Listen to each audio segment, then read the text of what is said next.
Kopda M diduga niat bunuh istri demi wanita lain. Keberadaan anggota TNI berinisial Kopda M masih misterius seusai insiden penembakan sang istri. Kejadian tersebut awalnya terjadi di Banyumanik, Semarang pada Senin 18 Juli 2022. Seperti diketahui, Polda Jawa Tengah dan Kodam 4 Diponegoro sudah melakukan rilis perkembangan kasus tersebut. Disebutkan, 5 tersangka dengan peranannya masing-masing kini telah ditangkap. Kapolda Jawa Tengah Irjen Pol Ahmad Lutfi mengatakan dugaan motif sementara adalah soal asmara. Kopda M diduga memiliki kekasih atau wanita idaman lain. Hal ini juga diduga menjadi dasar munculnya niatan buruk untuk mencelakai sang istri.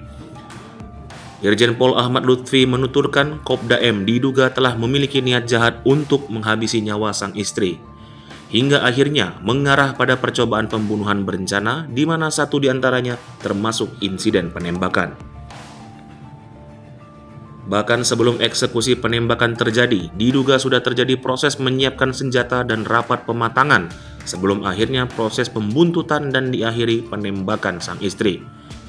Irjen Pol Ahmad Lutfi juga menyebut, dari keterangan pelaku, Kopda M sempat beberapa kali mencoba menghilangkan nyawa sang istri.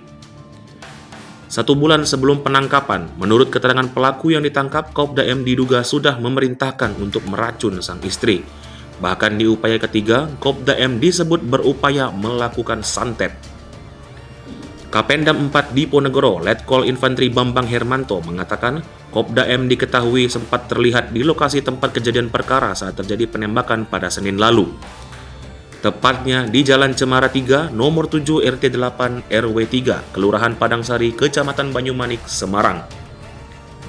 Namun, sehari setelah terjadi penembakan tersebut, Kopda M sudah tak terlihat.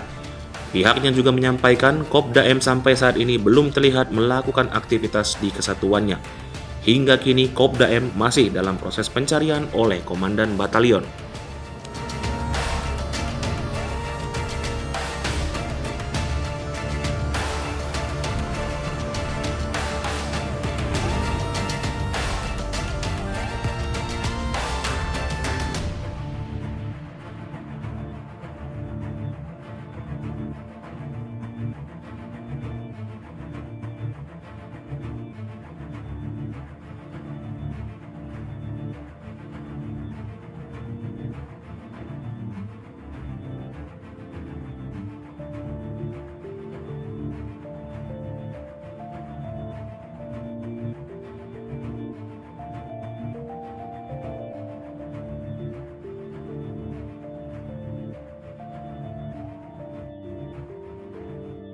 Hai pemirsa Sri Popo TV, jangan lupa komen, like, dan subscribe, serta tonton terus berita-berita terupdate lainnya ya.